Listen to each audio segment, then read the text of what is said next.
What's next? I know you've scoured the internet, you've looked at blogger sites, you've looked at curriculum developers, you've of course talked to your friends.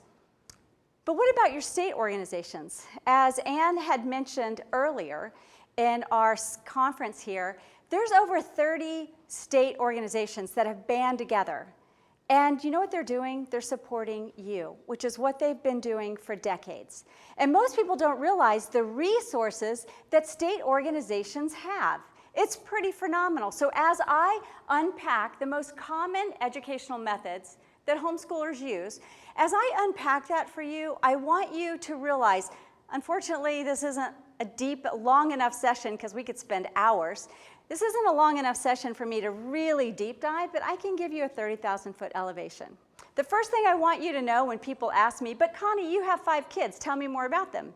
Well, 5 children in 7 years, so you can imagine that it was a season of craziness. There were babies, there were toddlers, there were middle schoolers, and I call middle schoolers the murky, marvelous, mysterious middle school years. Because you send them to bed happy, they wake up in a bad mood, and you're like, go back, come back when you're like, find my child, the one that I put to bed the night before.